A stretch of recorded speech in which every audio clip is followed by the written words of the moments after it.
Hey guys, welcome to Reticulous Radio. We're live tonight with Conrad Morris, and Conrad was just telling me before we went live. He was talking about some of the how different the hobby is since social media came about. And I don't know if you wanted to touch a little bit back on that, Conrad. Well, uh, just there's so many different ways, new ways. I mean, when I first got into the hobby, it was in 1989. It's when I first got my very first snake, and we were using plywood cages and heat lamps with cages over them and heating pads. And for the large snakes, we were using what they call pig blankets or heat blankets. And we didn't have the flex watt and the temperature pistols that you can measure temperature with, and we didn't use the a lot of thermostats. Now some of the bigger breeders at the time were probably you know going into some of this newer type of equipment. But take for instance, I've never used radiant heat panels before. So I've actually switched three of my cages over to radiant heat panels so old dogs can learn new tricks. I had a couple of younger guys tell me about radiant heat panels, and so far I like them pretty much. I like them, I do. But yeah, all the tools and all the gadgetry, if you want to say that, has changed a lot over the years. Yeah, that's for sure. You were talking about how Reptiles magazine had just came it was just coming out as you were getting into the hobby back in the early 90s. And what what kind of how did you go about getting your info on like taking care of these animals when like in the late Well, 80s early 90s? I would go up to my local library and look through the card catalog and find books on Burmese pythons or pythons or snakes in general, and then that's where I would do a lot of my research because there was no inter. I mean, I didn't. There was no internet back then. I mean, not really. I mean, there was a few computers running around. I mean, I wasn't on the internet or anything. So, and I only knew several people in the Kansas City area that kept snakes. So my main resource was the local library. Yeah, there uh, definitely was no internet just to um type it in like there is nowadays, which you would think everybody would use that. And there's still people that, can't figure some stuff out. Yeah, that's true. And what they do, what they find on the internet, like if they're looking for what's the proper temperature to keep a boa constrictor or reticulated python, well, there's like 5 or 6 different sites out there that's going to give you different answers sometimes. Oh, absolutely. But Like, what they need to do is kind of, because no matter what with retics, some like it a little bit warmer, some like it cooler, and you got to kind of play with it till you get the exact what makes that snake happy. oh, exactly. Yeah, exactly. They're individuals, and in my cages, what I try to do is I try to do a heat gradient, have a hot spot on one side, and then as you move to the other side of the cage, it slowly cools, so that the snake can actually pick what part of the cage at what temperature that snake likes. Absolutely. Yeah, they for the most part know what they want. And like I Oh always tell yeah, everyone, just play with it because everybody's snake. It's a learn as you go type thing where everybody's situation is different than the next person's. My room might be hotter, or cooler than someone else's. yeah, exactly. So what did I know you just told me, but what did you start keeping when you got into the hobby? Um, and then what you keep now? Well, when I first got into the hobby, actually it was I was in Panama in 1989 in the jungle down there during a little conflict called Just Cause. But anyways, I was out on night patrol and I ran across my very first boa constrictor in the wild. That's cool. And as a kid, I played with garter snakes and rat snakes and stuff like that. As a kid, I used to always my playground was the creeks on Grandma's farm. Turning over rocks and stuff.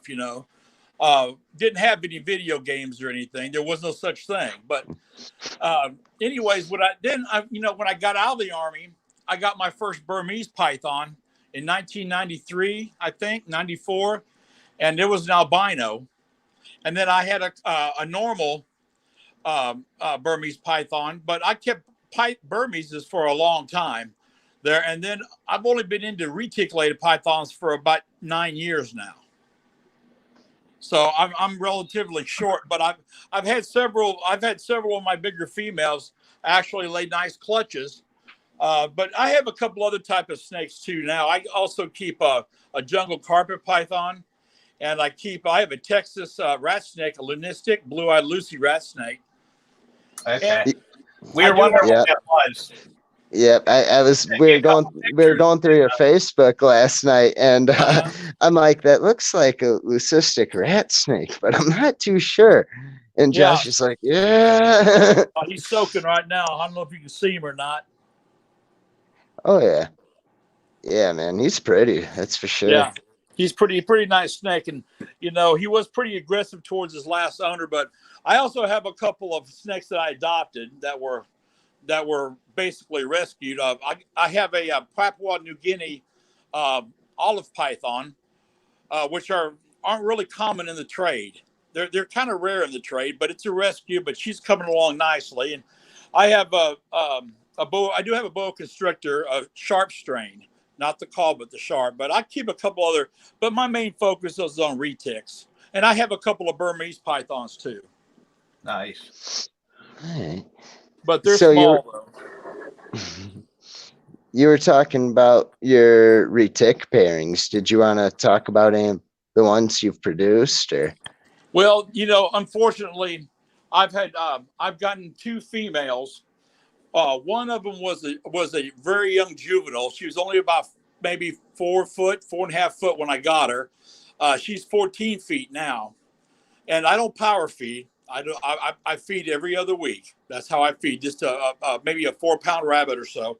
But out of these 2 females that I've grown up from small snakes, they had their first clutches. One was infertile, the whole clutch, and sometimes that happens. Yeah, usually, especially on their first clutch.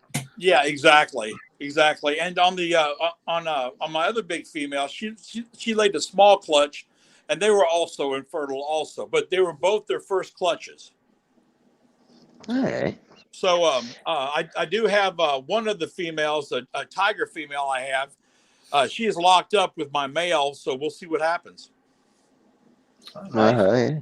Yeah, Hope for the best. That even though we're pairing, 12 or more snakes, you're not always guaranteed for all of them to go, or for everything to go, perfect.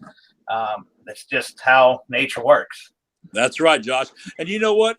I'm a hobbyist. I'm strictly a hobbyist. If I can make a little money by selling babies, that's fine. That's great. But I'm mainly in it for the hobby. So if I have a snake that lays a small clutch, then so be it. That's all right by me. Yep. That's all right by me. Definitely. Yeah.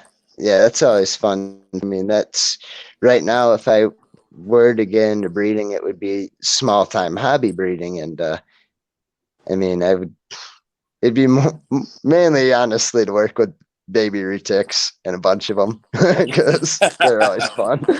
Oh yeah, they are. I tell you, a friend of mine up here in Kansas City, Getting Shippy. I don't know if you guys know him or heard of him on the Facebook pages and stuff, but he used to breed anacondas. And one time at a snake presentation we were doing for Cub Scouts, he brought about 8 or 9 baby anacondas, and he stuck his hand into the bucket, and they like all attacked him at once. You know how anacondas. Go ahead. No, good. Anacondas, I love them, man. They're a great snake, and I actually seen a live one down in Panama, matter of fact. But they're so moody. Yeah, I mean, they're lovey-dovey. Nowadays it's changing a bit. Do what? I said nowadays it seems to be changing a bit, just like with everything. Is back in the day, retics. Mine were they were terrible to an extent. Right. get bit, 5-6 times just pulling them out. And now with so much breeding and all that, it seems to have gotten rid of that aggression. And I can see that, yeah. Anacondas, I've seen just some that just have great temperaments nowadays. We all good? Yeah, that's And true. I love green anaconda. I like the yellow ones too. They're really cool. Also, they don't get as large. But there's a pet store up in North Kansas City called Miles of Exotics, and Mark Miles, he does breeding on the site, and he's a small pet store. He's a family type pet store. You can go in and buy fish and reptiles and stuff, and he has a very large green anaconda up there that he used as a breeder, but not no more. He retired her, but she's still up there though. She's pretty big. And here in Kansas City has the Guinness Book of World Record captive reticulated python in captivity in Kansas City now. Oh, really? Yeah, her name is. If you look her up, her name is Medusa. Oh, okay. Yeah, I've seen a couple. All right, yeah. Yeah. I think Fluffy was the first one, and then Medusa surpassed Fluffy or something like that. Yeah, I think Medusa lives in a haunted house. You know how they have the haunted houses during the Halloween season? And she lives up there. And I think she is, I'm going to say 25 feet long and 354 pounds. Something like that. Yeah, she's big.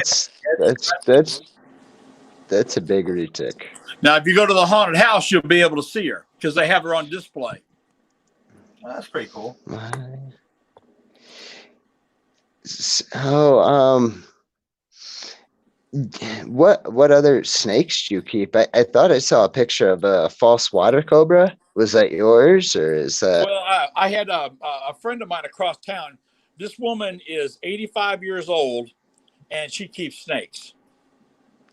Right. So, I mean, she's been keeping snakes all of her life, throughout her life, but she's the one that has a beautiful big female false water cobra. Beautiful animal. And she likes the colubrids, the milk snakes and the corn snakes and stuff like that. That wasn't my snake, but what I cut my collection in half or less than half because it got to be too much like a job. I want to be fun. I want to have a hobby and enjoy it and not feel like I have to punch a clock and go to work every day. Because right when I end up cleaning one cage and I get them all cleaned, I got to turn around and start right back at the beginning again. Hours upon hours of cleaning. Exactly. But like I said, I mean, most of the little presentations that I do for schools and stuff around the area, they all seem to like Bumblebee the most. He's the jungle carpet python. That's cool. Oh yeah, that's right. You do. Yeah. Yeah, you want to get into that a little bit? Your school. Oh man, he's gorgeous. Yeah, he's in shed right now, so he's kind of dulled out. But that snake will actually, when I open the door to his cage, he'll come up to me. He'll just come up to me. I mean, it's like I don't know what his deal is, but he will come up to me as if he wants to interact with me. But we all know that snakes actually, they function on I'm looking for a word. Help me, guys. They function on nature, on what's naturally built into them. Yeah, natural instincts. Like they don't love, they don't hate. Right. They know hunger, they know being afraid, they know heat, warmth, and reproduction. I mean, they're not like a dog or a cat, and mainly most snakes want to be left alone. Yeah. I have a few that just seem to love to come out. If you're in the room, they come right to the glass like you're supposed to open it, which is exactly cool. And I do feel that they have the capability of learning. Just like if you've seen a mean snake, usually there's something along the lines of cause that. Whether it's someone grabbed the kind of head, they seem to remember pretty well. That's a good possibility right there. That's a good possibility. Yeah, I mean, I guess when you want to talk about learning, you see it in retics. I mean, when you go to work with large snakes, and raising them from babies, Oh at man, first they're kind of like snapping at everything. They're nervous, and then they're hungry, and then once you start like working with them and tap training them, yep. you just see a change in them because they learn that hook means that they're obviously not eating. You know, I have a couple of snakes that are really food aggressive, and most retics by nature are. I have had one of my retics come out her cage door when I had it open. I was walking over with a rabbit, and she met me halfway. She jumped 4 foot out of the cage and snatched the rabbit, and then went back into her cage. Yeah, that's always fun. And like I've even said before, was I hate to see whenever people see that as aggression. That's just a food response. Exactly. Yeah. Some people, as soon as they see that happen, are like, "Oh, my snake's mean." No, it's just how they're hungry. They want food. That's their reaction. Right, That's why exactly. tap training comes in handy so much. That's what I do. I tap train mine to know whether it's Yeah. time to eat or not. And, on some of these other Facebook pages, I see a lot of people talking about husbandry. Keeping, what kind of cage, and this and that. And I know a lot of people. When they first start out, they want to get the 55-gallon aquarium. Eh. I'm going to go in the dark here for a minute, guys. I got to answer my front door. But anyways, I say I understand the budget and everything like that, right? But aquariums are only made for lizards and fish. Yeah. they don't hold the heat. They don't hold the humidity. I've told people you're better off going and building an enclosure out of melamine or PVC than to go, for the price you can build a 4-foot enclosure. You're actually most of the time you're spending less than what you'd spend on a tank. Yeah, that's true. Glass, it doesn't hold humidity that well at all, and it doesn't hold heat that good. And even when I first started out in the hobby, I was using plywood cages. Yeah, the melamine. Build a 4-foot melamine, 4 foot by 2 foot by what I think they're 2 foot tall. It's $125. Yeah, well, like right here, these are 6x3 melamine cages right here. Yeah, and brand new, this cages will run $550. Yeah. I mean, if you got the crack, mainly if you got the tools to cut the expanded PVC, then you can buy the sheets of stuff and do it yourself. Yeah. Because either way, a sheet of PVC is. I just bought 2 sheets the other day. It was for what, $78 a piece. For what, an 8x4 sheet? Yeah. Okay, cool. Yeah. So realistically, like I said, after that, you put 2 of them together to get a 6-foot or 8-foot cage. You're only $140, $150 into it. Right, and wooden cages will still work all right if you build them right and if you seal them. Yeah, that's the trick to wood. Like these here, these are wooden cages. I got these from Travis Knoll. He bought them brand new, had them made, but they're sealed on the inside. But they're birch wood, which is real light. Yeah, so they're still real light. Oh yeah, see. And then at the end, I just got some thermostats, for each one. But I mean, they're good cages, but they only last. I mean, they'll only last as long as you want to keep them up good. Maybe once a year or so, recoat them down with a little bit and clean them up really good. Yep. Yeah. See, 2 of my cages are built out of plywood, and they're all sealed off, and but they're plywood's cheap. It's cheap. You can use 1/2-inch plywood. Yeah, I think I got mine's all made out of 1/2-inch plywood. So yeah, I mean they're heavier than they're pretty heavy, but They But definitely do the I've seen job some and hold people the take heat. some weird stuff to make cages. I've seen them take old TV boxes, the old wooden TV boxes back in the day, and make cages out of those, or the old stereo cabinets and stuff. I mean, I've seen them take cabinets and make cages out of them. I mean, all kinds of homemade stuff. Yeah, people used to. That's why I always get on people whenever people freak out on certain things on how people keep, because they don't realize, 20 years ago how everyone kept and were successful in it. A lot of people are getting into it now, and they think that you have to go just to the extreme, when really most snakes won't even take advantage of that. Exactly. And I see a lot of people that want to get are asking for ideas how to decorate. Me myself, I keep it basic. You see the inside of my cages. The animals got room, the animals got heat, the animals got water. Got everything it needs. And I use newspaper for my substrate. Yeah. It's basic. Water dish. Heat. It's all basic. For me, that's easiest because it's easier to clean, for one thing. Yeah. I also feel like sometimes when you do it like that, like I used to do paper, now I moved to the Reptichip. But when I use paper, you just feel like you can get everything so much cleaner as well. As far as disinfecting, because instead of just going and spot cleaning, throughout the weeks or whatever, and then every month I change everything out. But whenever I was doing paper, every week everything was coming out, or a few times a week everything was coming out and being replaced and cleaned. And so I kind of mixed feelings on doing the Reptichip. I feel like it's awesome for humidity. My snakes have 100 times better shed, but at the same time, I don't feel like it's as sanitary as it usually would. On the Reptichips.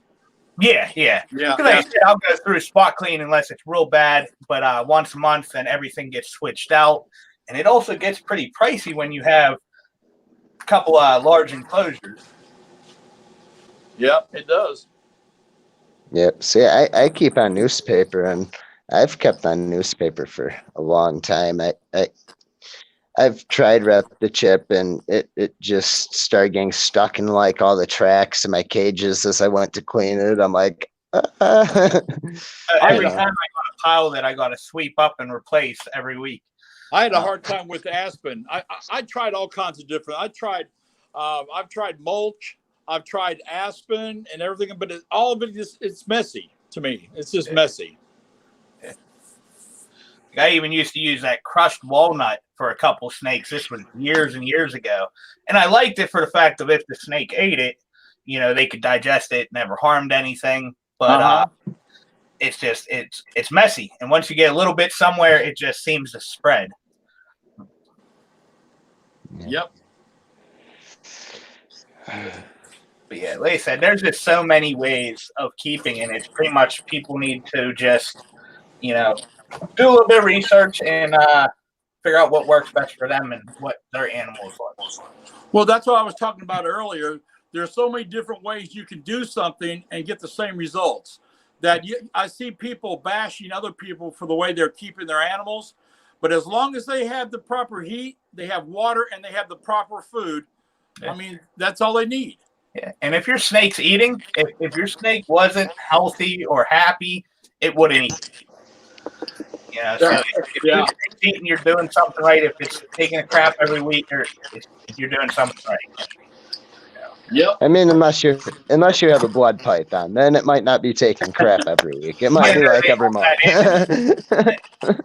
I used to keep quite a few blood pythons, or the black Sumatrans and the Borneos and the short tails and stuff, and they are such a misunderstood animal.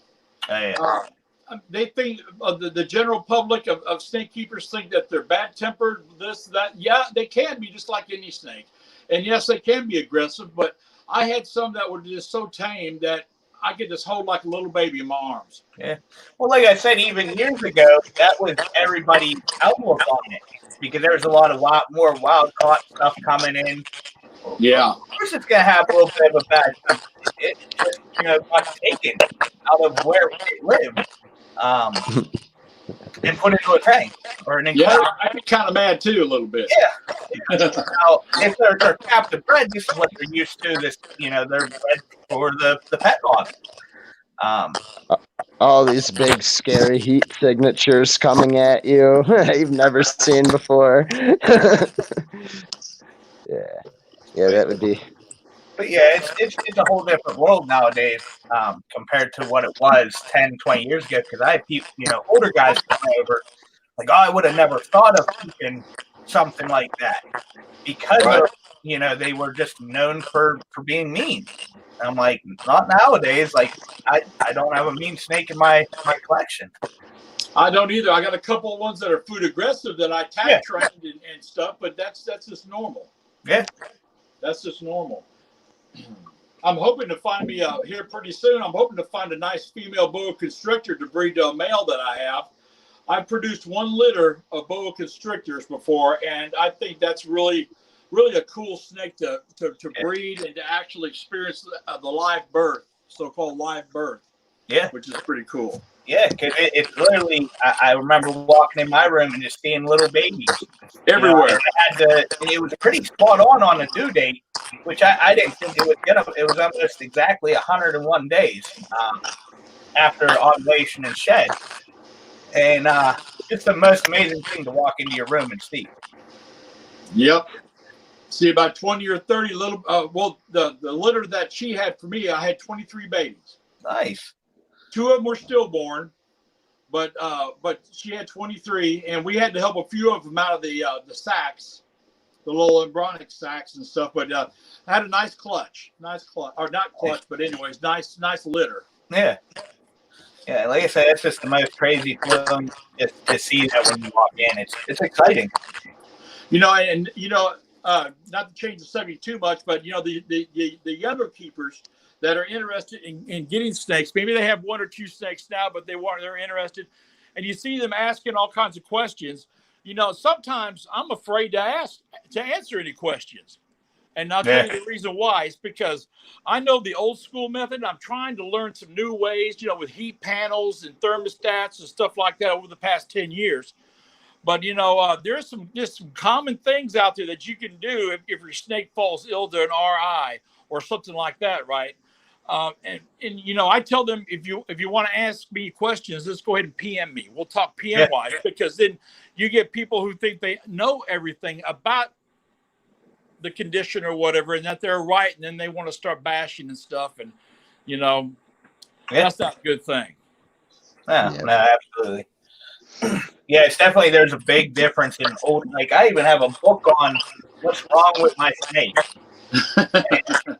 I've had it since I was a little kid, and but the things that you see in there, people would say, no, that's wrong now. But it worked back then. Right. Snakes are tough. Reptiles are tough. That's why they're still around. And they heal very quickly from wounds. I had a snake one time, had an open wound once from a Baytril shot. I was given it Baytril shots for an RI. It was a rescue. And Baytril could be really corrosive around the surrounding tissues where the injection site is. Yeah. If it doesn't get into the stream, if it gets into the tissues, it can eat away. And what happened was it developed a wound in a scab. And what I did to it is I packed it. I washed it out, flushed it out really good, and I packed it with a triple antibiotic ointment and put a Band-Aid on it. Yeah. And I did that every other day for 2 weeks. And that snake, there was a scar, but she was all good though, Yeah. Yeah, no, Neosporin or triple antibiotic, as long as it doesn't have the pain reliever in it, works great for anything. Because even whenever you're feeding live and a rat bites or a scratch, put a little bit on there and it heals up just like a scratch on a human. Now, that Papua New Guinea olive python that I have, the first keeper made the mistake by throwing live rats in there and walking away. And I tell beginner keepers, don't do that. Try to get your animal on frozen thawed as quick as possible. I was a big proponent of feeding live, until about 10 years ago. you know. And 10 years ago, I thought about it, and I said it makes more sense. Yeah. But you know, but to get a snake to transfer from live to frozen is a process. Yeah. And so far, I'm lucky. I only have one that's stuck on live prey. But other than that, it's all frozen thawed. And that's what it is. You have to watch it, because years ago, whenever I was a kid, that's all we ever really knew of was feeding live. Yeah, exactly. Frozen thawed at that time. So you're pretty much stuck doing live. And I had the whole thing in my head that they wouldn't eat frozen thawed whenever I was younger. And as you grow, you learn things. And exactly. Frozen thawed is the best way to go, hands down. It is, because the prey doesn't turn into the predator. Yeah, and so much safer. The fact that it's 100 times cheaper. If you buy a jumbo rat, a live rat at a pet store, you don't have anywhere else to go. $9, $10. Yeah, easy. Jumbo rat at the reptile store through a breeder, you're looking at what, $2.75, $3. So not to plug Rodent Pro, but that's where I get some of my frozen stuff at. Eventually, I'm going to have all my snakes on rabbits, except for like Edgar, the Texas rat snake, or the boa that I have. But my retics eventually will all be on rabbits. But until now, I got some smaller. Well, actually, they all are on rabbits right now, because I have access to kits all the way up to 5-6 pounders. And even bigger. So I have one freezer for rabbits, one freezer for rats. And I still do order rats from Rodent Pro, and it's a lot cheaper than buying them from the pet store. Oh, yeah. Yeah, it's what I usually go to is Rodent Pro, is the brand or where the rats come from. Exactly. And, even the rat breeders that breed rats to sell locally, Rodent Pro is cheaper than they are, because they're such a small scale. And I understand it costs a lot of money for food and for upkeep. I understand all that, but we're customers. We're going to go to the least expensive place that we can find that has good animals, to sell. Yeah. Yeah, especially once you have such a large collection, hate to say you're saving money on something, but if you can save money in one end, you can spend more money on another, as far as enclosures or, but that what, $6 difference from buying frozen and live, that adds up. Oh yeah, you're definitely right. It does add up. It does, and I'm fortunate to where I can get any size rabbit I want for $5. Yeah, that's how it is here. $5 a pop. And then the babies that are kicked out of the nest, the small kits, they throw those in the freezer, and that's what I'm feeding my small Burmese pythons now. Nice. So I have a pair, a male and female, just albinos is all they are, as far as I know. And they were eating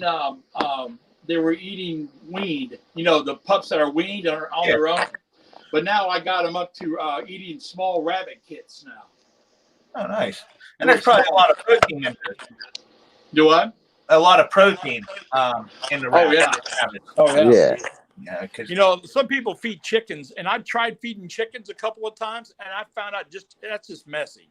That and they don't seem to really have much nutrition. Because I had a snake that would only eat chicks for a while, and it only grew. The other one that was feeding rats grew a lot faster than one on chicks. Right. So I'm happy I got it off the chicks, but occasionally. Then you got some guys that buy guinea pigs. Yeah. And that's like crack for snakes. Yeah, there's a lot of fat in them, which I'll use those coming up in the breeding season. I'll get exactly, yeah. Just to pack on and get them through it. Exactly, yeah. That's a good time. But I've seen guys. I knew a guy here in town that had a large Burmese female, and he was only in the hobby for a couple of years. He's the kind of guy that's got 9 different things on his plate at once. But anyways, he got his snake eating guinea pigs, and it would eat nothing but guinea pigs. It wouldn't take a rabbit. It wouldn't take a rat. It wouldn't take anything. Oh wow. but guinea pigs. Yeah, that's Yeah. fun. So yeah. Yeah, my big female retic.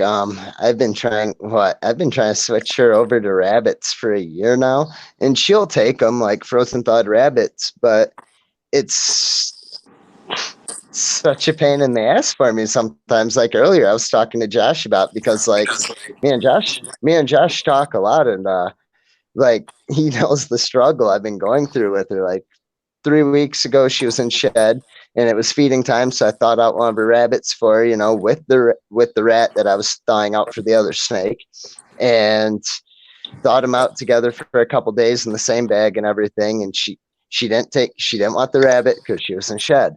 So a couple days ago, I thawed out another rabbit with the rat for, and she still she showed a little bit of interest at first when I tried putting it in there earlier, but she lost interest. And I'm like, like, yeah, Lacey, you got to just try a jumbo rat and see if she takes it. I see. That's the thing. I know she'll take the rat. Sometimes my eyesight's not as good as what it used to be, and that's the thing about reticulated pythons. Their eyes glaze over a little bit, but not very much. And sometimes it's not like a boa constrictor where the eyes go totally steel. Yeah. They look a little cloudy, and sometimes I will feed one of my larger retics on its feeding schedule, and it dropped into shed, and I didn't notice it. But they still feed. Yeah. Usually, if I see them going into shed, I'll just push them, till the next week. Exactly. But, yeah, that's what I do if I can catch them. If I can catch them. Yep. Yeah, see, she's never had a problem feeding for me until I started switching her over to frozen thawed rabbits. Like she'll take a thawed out piglet anytime. She'll take a thawed rat anytime, but like trying to work around these rabbits, like it's hit and miss for her. I was asked by a not a young keeper, but somebody who wants to switch over to a rabbit, over to frozen thawed especially. I told him you have to use a little bit of tough love. If it's feeding day and they refuse the rabbit, wait another week. Eventually, they're going to eat. Especially reticulated python, it's not going to starve itself to death. A snake's not going to do that. But you have to use a little tough love, and you have to know when to stop with the tough love in order, because you don't want to get them too thin or anything. But you have to use a little bit of tough love, and eventually, like I said, I got one snake that's really hard. It's a normal female. She's about 15 foot long. I've had her since she was a hatchling, a long time. But she's a really picky eater. She will only eat once a month, maybe twice a month, and only a couple of 3X rats. That's all she'll eat. I've used tough love on her and everything, and so far, and I could breed her. She won't have a very big clutch, but I don't care about that. But it seems to me that she doesn't get any kind of body mass on her. She's only about as big around as a grapefruit in the middle, a large grapefruit. But she's perfectly healthy. But she's just not a big eater. Yeah. Like I was telling him I like to give them diverse food, whether I'll feed a rabbit and then wait 2-3 weeks and then do a rat and, a jumbo rat, and then go 2 weeks, feed a rabbit. I like to just switch things up because give them a different kind of food prey and just different proteins, different things in for them. Yeah. But it definitely makes a lot of sense to do that. I know. Really have an issue before it hit wintertime, which would be breeding time. Your snake's at breeding size, and you have a male right by it. So you might be also triggering breeding where she's What I do is I'll have one male. That's all I have. I have 4 female retics. 3 are breeding size and age. One of them is an older juvenile, so it'll be next year before she'll be in that range. But I have 1 male, and what I do is I will put that 1 male in with one of my females off and on for a couple of days, take him out for a day, put him in for a couple of days, take him out to see if I can't introduce, maybe she might ovulate. It may bring in her ovulation. Yeah, they'll start building. Yeah. Because once they smell the male or around the male, it sets it off in their head, and that's whenever they start, their body naturally does it. Yeah. And I have a And male. I have a 4-gene male, and I like working with the tiger gene because it's a very popular gene, and it's affordable. That's the key word. It's affordable. I mean, you're not looking at no $2,000 or $3,000 snake. Yeah. You know, some of these morphs out there and stuff. And so the intermediate keeper who's only been into it for maybe 3 or 4 years or whatever, they can go flop down a couple $100 and get a tiger or something like that, you know, that I produce or whatever, because I'm not out to make a bunch of money. I mean, I'm out to try to produce a good quality animal, because to me, raising the snake from a baby up to where it's bred and then it becomes gravid and then lays and then hatches, that's the ultimate high right there for anybody in my hobby. Yeah. And that's a big thing. We had to make it affordable for someone to buy. Like even with us here, we have stuff that'll vary. You know, whenever people ask, "What's my price range?" I'm like, it can go from $100 to $3,000 or $4,000. You know, it just depends on what you're looking for. That's why I want to. Now, you can produce some stuff with the tiger gene that can be kind of high dollar. Yeah. You know, but actually, you know, like a buddy of mine told me one time, I asked him, well, what should I price my snakes at? He said, how long do you want to keep them and how long do you want to feed them? Yeah. You know, that's the whole thing about it. How long do you want to sit on them? I mean, will you take 150 now, or do you want to keep them until you get what you think is worth? That's the whole thing right there. I'd rather sell them at a moderately reasonable price to somebody and make them happy, and then I don't have to feed them. It's like what I'll do, I'll even go on and I'll look at what the going price is, because you'll have the person selling for really low, and then you got the person selling for real high. So I usually try to pick a medium. If someone wants to, you know, bargain or whatever, you know, I'm always accepting that. That's, hey, right? Everybody loves the bargain and haggle, and that's what, you know, we're all made of. Yeah, I've haggled a couple of big name breeders down a few $100s, and I've always went back to them and did business with them again, and they remember me, you know. So yeah, anything. If you go buy a car, you don't really want to pay unless it's that great of a price. You know, you want to haggle a little bit. Yeah, but it's human nature. That's true. Everybody wants to save that couple bucks, and I'd rather see someone save the couple bucks and hopefully they go and put it towards, you know, their enclosure or whatever they need. You know, hey, if you saved a couple bucks, you know, go for it. Exactly. Right. Yeah, even with the prices of snakes, because what was the Burmese python going for back in the early 90s? Back in the, I bought a juvenile or a small adult, I'd say. She was probably about 12 foot long. I paid $125 for her. Yeah. I figure now that was what, an albino? No, that was a regular normal. Regular? Okay. Yeah, the albino, that albino one that I have a picture of me when I was a young man holding that snake. I'm trying to think how much I paid. I think I might have paid $175. Well, that's not bad. 200. Yeah. Because I was going to say what the early or the mid 80s is whenever the albinos came in. Yeah, exactly. That's when Bob Clark produced them, I think, wasn't he? Yeah, it became a big thing. And they said even over the years of me watching it, you know, I've been doing this for 20 years, just seeing all the different morphs and all that. Burmese, whatever was a normal or albino. Now you got labyrinth, greens, granites. Granites. It's crazy. Yeah. Or just popping up. Exactly. And, you know, at one time I did also have an Indian python, which closely resembles a regular Burmese python. But, you know, I don't think you can buy those. I don't think they can import those anymore. I think because they're on the endangered list, aren't they? We have an African rock python. Oh, my gosh. Oh. I had 3 of them, and they all 3 hated me with a passion. This one's it's not too bad. It's not a big fan of my brother's girlfriend for some reason, but it's pretty cool. I found the 3 that I had were super aggressive, and it might be because they were wild caught as babies too. You know, I always try to buy my animals, if I buy from a breeder, you know, hatched in captivity. I don't want anything from the wild, really. If I know it's from the wild, I won't get it. Yeah. It's not me trying to be. Well, yeah, I'm trying to be a conservationist a little bit, you know, because I don't want to put any pressure on the wild populations of any animal. But the wild ones just tend to have. I mean, they're wild. It's like you said earlier. How would you feel if someone took you out of your home, out of your bed, and locked you up in a cage halfway across the world?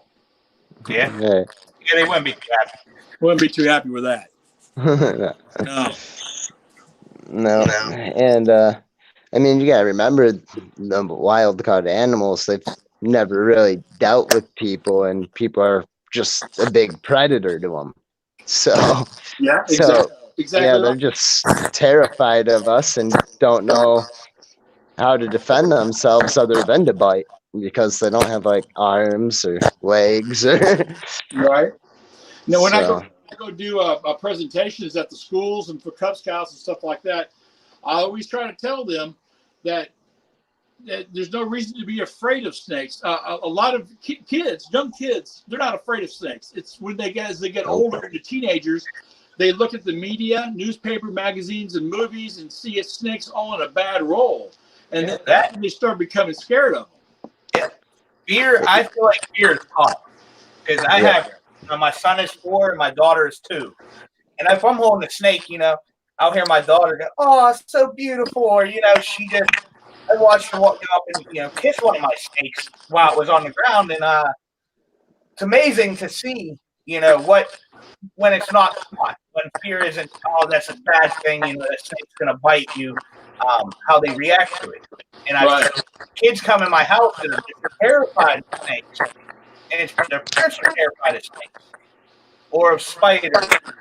It seems to be passed along. It's kind of like a fairy tale or a myth, you know, but it's been told to them several times that it becomes real. It's a learned process. Yeah. You know, I have a 15-year-old daughter. She was the bravest one. When she was like 5 or 6 years old, she'd hold any snake that I let her hold. And if she couldn't hold the bigger of the snakes of the 3 kids, she would cry. Yeah. You know, and now she doesn't want to go near them. Yeah. Wow. You know, she doesn't want to have anything to do with them now. Huh. No, Connor, question messages. My friend died. What's up? Oh, wait, you can't watch. I can't. Oh, you guys are breaking up. You good? Can you hear us? Yeah, I'm good now. Yeah, I'm good. Okay. Yeah, it's a learned behavior because I got pictures that I post every now and then on my Facebook page of my kids growing up with snakes. And my boys are good, but like I said, my daughter Cassidy, she kind of shies away from them a little bit now. She's not afraid of them, but she won't have too much to do with the big ones. Huh. But it's a learned process, and you know, it's just ignorance is what it is. It's just ignorance is what it is. Yeah. Oh, absolutely. It's real. Out of all the ones I have, I would never, you know, worry about them ever doing anything to me or anyone else. Especially when people come over like, "Oh, it won't bite me." There's a chance. It's a very slim chance. But I wouldn't hand you a snake that I would think would bite you. Right, exactly. Right. You know your animals. Yeah.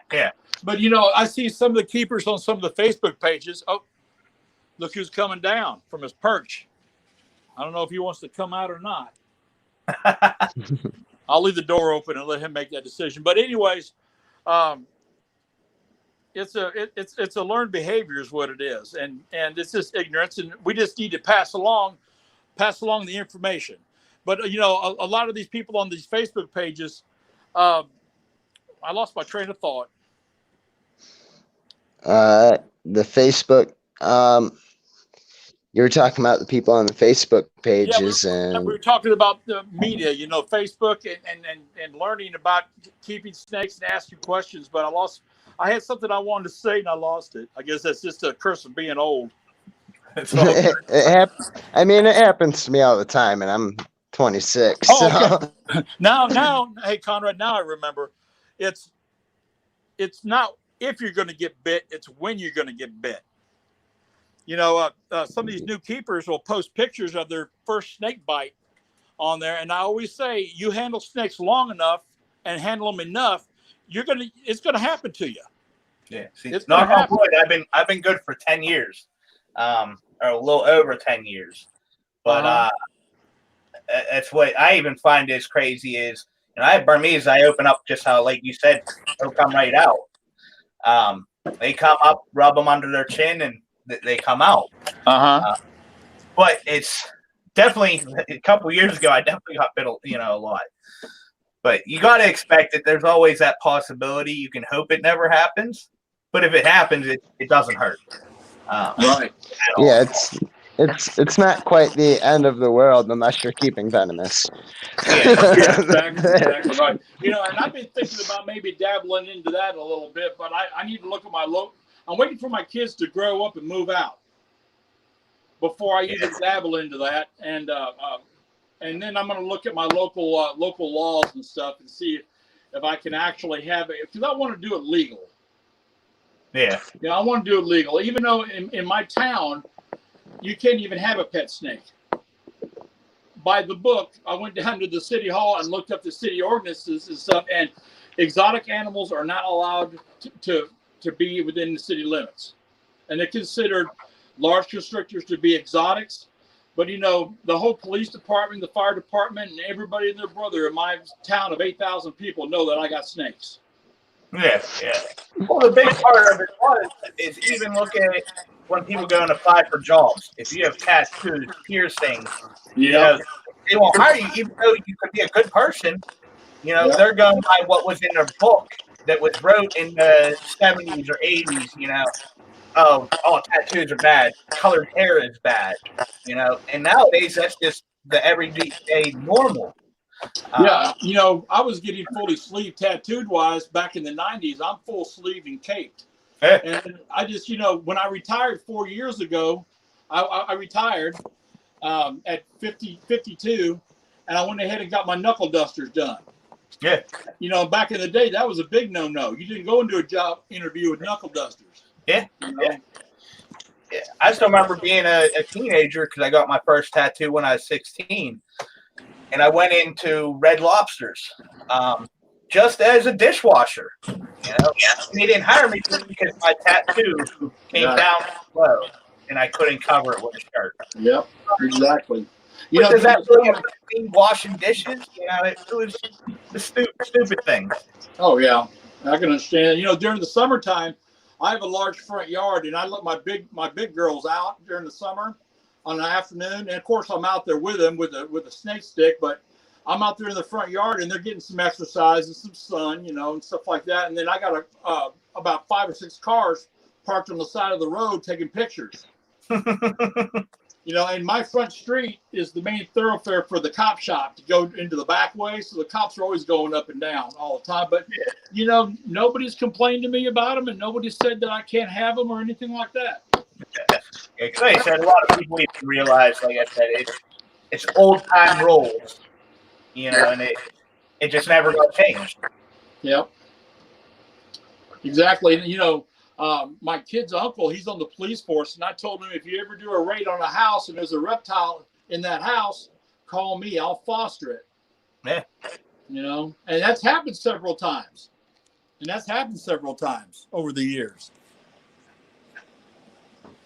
But as far as the hobby goes, I cannot imagine myself for the rest of my life without a reptile in my life. Yeah. Yeah. And a lot of people, when I first got one, and I've had one ever since. It's like having a dog. I can't. Yeah, exactly. I don't like having a dog in the house, or it feels weird. And people, when I tell them that, they don't understand why do we keep reptiles as pets? Why do you keep a dog or a cat as a pet, or a turtle, or any other kind of animal. It's all up to the person keeping it. It's what you like. Yeah. It's just what you like, and they just can't understand, But Yeah. So there's a quote that I honestly really like that kind of fits this here, and it's by Garrett Hartle's daughter, and she said, "If you can't love something that loves you back, you don't have a very loving heart." Or if you can't love something that doesn't love you back, you don't have a very loving heart, And it's honestly a pretty good quote. I mean, I love bears, but if one would probably eat me. It's just yeah. I used to keep tarantulas. Like I know my snakes don't love me back, So No, like I said, I don't think snakes love or hate. That's just my opinion, though. But a lot of people, like the 85-year-old woman across town, she says my snakes love to cuddle. They love the attention and all this kind of stuff. Now, okay, Margie, all right, yeah. They love to cuddle with you. Yeah, that's why they're wrapped around me. And I said, no, they're wrapped around you so they don't fall. You're their tree right now. But it's how I feel about religion. If whatever makes people feel better about whatever they're doing, go for it. That's why when I see somebody getting bashed on Facebook about how they're keeping their snake or something, I might PM that person and then make some suggestions. Yeah. But when it comes down to it, even though they may be doing something wrong, it's their snake, it's their animal. They have to wake up and be receptive to what you're trying to tell them before they'll do any good. Yeah. That's the whole thing about it. And as long as you're providing heat, food, and water, in proper amounts, that reptile is going to be just fine. Yeah. It doesn't need fancy vines or trees. That's for you. That's for the keeper. If you want to do a display cage, that's fine. That's great. That's great. All depends what you like. Yep. Me myself, I say keep it simple, keep it stupid. That's what I do anyways. I've gone and I've done elaborate setups where even it looked like a tree was going all the way up through the middle of all my enclosure. They did nothing with it, it just ended up looking good for me. Yeah, exactly. When you actually look at it, you're like it actually was taking space, or they never used it. So you take that out. Now they have that extra floor space. I used to put hides. I used to put hides in some of my cages, but you know what I do anymore for the bigger snakes? I just wad up newspaper and throw it in there. Yeah. I have snakes who will use their hides. I have snakes that will never be near their hides. So after so long of them never using it, it gets taken out, washed, and put into a different one. Yeah. Exactly. It's all hit and miss. It's just like people. Everybody has different ways of living. That's true. So Keith's gonna end the stream here in about 2 minutes. Is there anything maybe you want to show us, or I want to see what Josh has got going on there in his room. All right, Josh. Not a good bit. What are you looking? What's right behind you? Which one? Right here? Yeah, in the white cages. I have a coastal carpet up here. Cool. And then granite Burmese down here. And I've got a couple. All this is all refits from here over. Is that an incubator right next to your right? Yeah. Turn on. Yeah, Josh, turn on your light. Show that off. It's too bright. I already tried turning it on so it would be in my background, and it just annihilates the camera. So what they did is they customized the logo on. It used to be a Porsche, vending machine or pop machine. Yeah, pop machine for in the mechanics area. Yeah, like you walk into Quick Trip or some kind of gas station. Yeah. I have access to a few of those at the restaurant that don't work anymore, and they're just using them they're just sitting there. I've been thinking about grabbing one of them.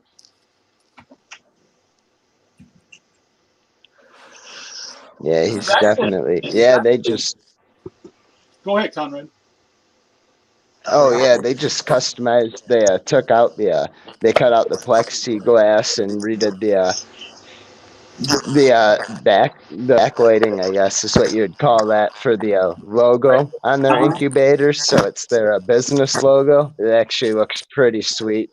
We sent some pictures of it earlier. Cool. It's lit up all green. And... You able to see this? Okay, my eyesight's bad, so tell me about it. It's a Pied retake.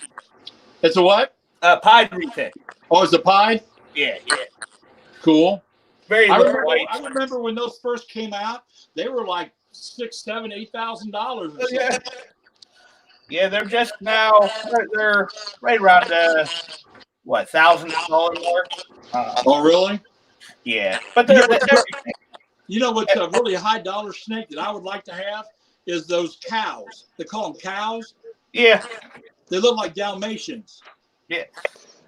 Oh, I love them. But I don't have 10 grand. Yeah, cows definitely one of my favorite as far as retakes. But Pieds, it's like I've even said, is back in the day none of this stuff existed. Yeah, exactly. Now it's nuts. Oh man, when I first see my first albino Burmese, I thought I was going to go insane.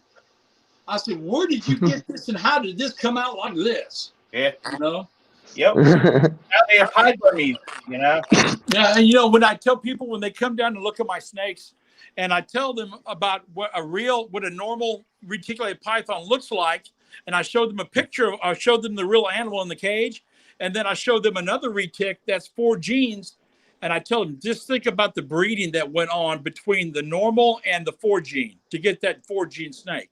Yeah, the breeding, absolutely, and the odds.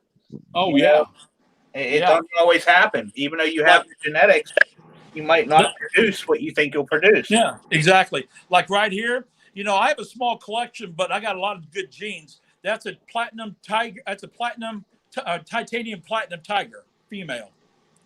She'll be a good breeder next year. I'm hoping. Man. We'll see what happens. But I like that Pied though. It's pretty cool. Thank you. Yeah, we'll have to get on just to talk. And I'll start pulling some stuff out. But yeah, I got quite a decent collection here. I don't even like calling it a collection, but that's realistically what it is. Yeah, I have. Like I said, the only non-tiger that I have is I have a 100% titanium or a citron female. Oh, nice. And she's a big girl. She's pretty big, pretty good sized girl. But the rest of it is all tigers, all multiple gene tigers. Yeah. That's what I want to work with. And the rest of the snakes I keep for my own personal pleasure. I keep them because I like them. Yeah, because this is a Pied tiger. And that's a Pied tiger? Yeah.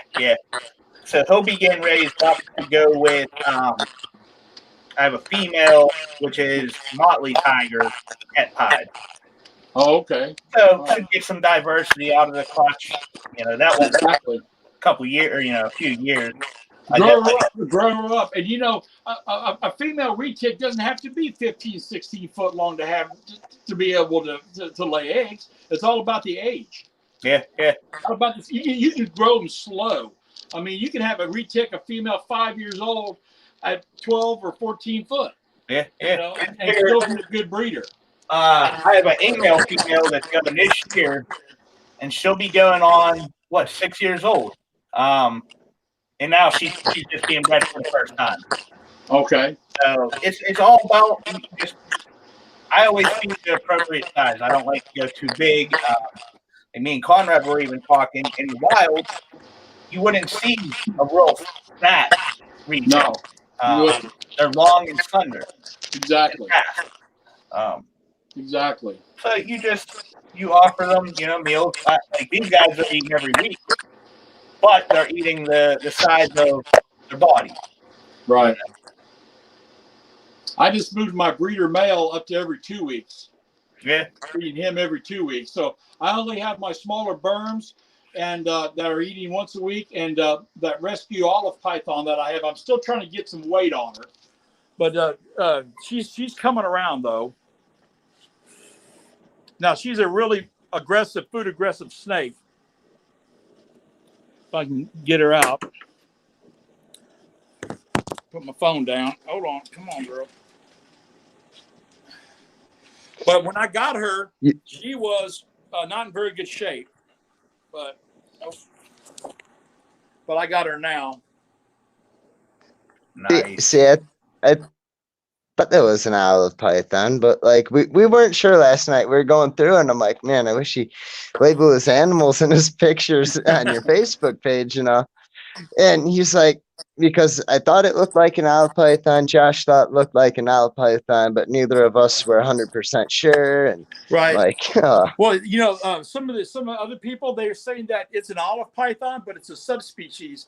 It comes from Papua New Guinea and Indonesia, and it's what it is. It's they call it a Papua New Guinea olive python, or an IRIAN, Irian. I guess that's how you pronounce it.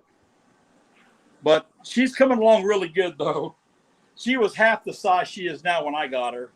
Nice. Yeah, olives are definitely in my future pickups. I'd love to have one.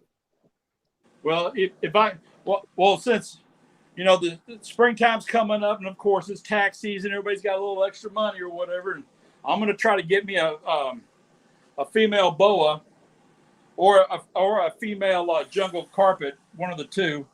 But you don't see very many of the Papua New Guinea olive pythons on the market. They're kind of rare in the pet trade a little bit. Yeah. That's why I would even like to do, I have a southern white lip. Now, those are cool snakes. Finding them is it's pretty hard. I have a male, and I'm trying to find a female. And it took me a good 3-4 years to finally get the male. Wow. Anywhere that ever says they have them for a day or two, and they're gone. Right. And then they're gone. It's something different, you know? Right, exactly. That's where I even feel like the hobby's going back to what it used to be, because it went into where a lot of it's all pythons. That's all. I go to the reptile shows. I'm sure you've seen it, Josh and Conrad. You go and you'll see a 1,000 ball pythons. Yeah. Literally. But the table I'm drawn to is whatever has, you know, tree boas or anything that's different. You know, something that's off the wall. Yeah. Something that's off the wall that you don't see a lot of. Yeah. Yeah, that's what drags me to the table. If I see ball pythons 9 times out of 10, I keep walking. Yeah. Now there are a couple cool morphs of ball pythons that I really like. What is that one morph? They almost look black. They're GHI. Yeah, the GHI. Yeah. Yeah, I don't know much about the morphs, but that's a cool one, and I've always loved the bananas. Yeah. But we're shooting for, like, the ones that I do want to work with are ones that I enjoy seeing. So we're shooting for the banana freeways and stuff like that. They're just ends with crazy colors. Right. Yeah. Exactly. And that's like with a lot of colubras too, especially the corn snakes. They got so many colors and so many variations out there through breeding. But they're cool also. Yeah. Yeah, it seems like a lot of things that kind of disappeared for a little while are starting to come back around. Yeah, which I think that's awesome, because I'd rather work with these than people go to all ball python, especially as breeders, because that's what mainly was selling for a couple of years. But like I said, it's awesome to see different things on people's tables. No, that's true. That's true.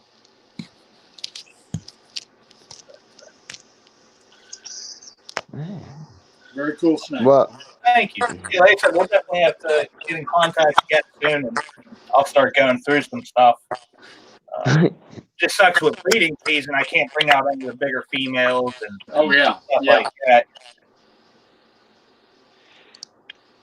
Yeah, I always enjoy seeing the pied retics, that's for sure.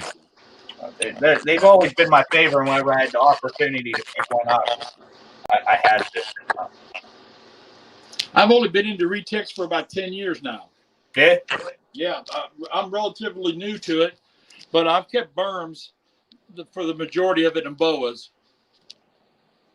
Yeah, I still think that the normal retics were one of my favorites. Oh, really?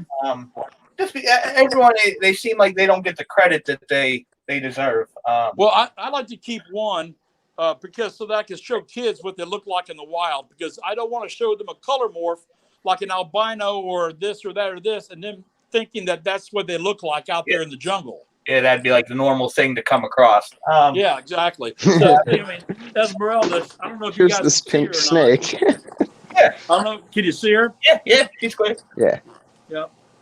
Yeah, she's I definitely. have one male normal, just for that fact of I love it. I'm not gonna breed him. Right. He's here, you know.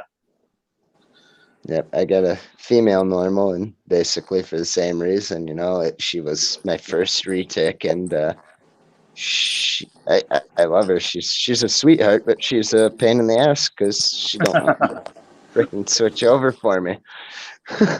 You just gotta just stay tough. You know, stay tough. Keep on it. She'll transfer over. Oh, I know, and she always ends up eating regardless. She never goes too long, but still, it always seems like it's harder it's been like harder this winter. It's really weird.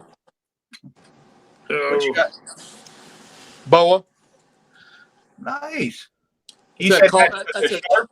Sharp, yeah, sharp strain. He's eating small rats now, but if I can find something that's at least heck sharp, I'll pick her up.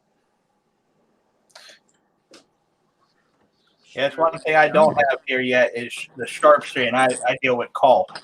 The calls? Yeah.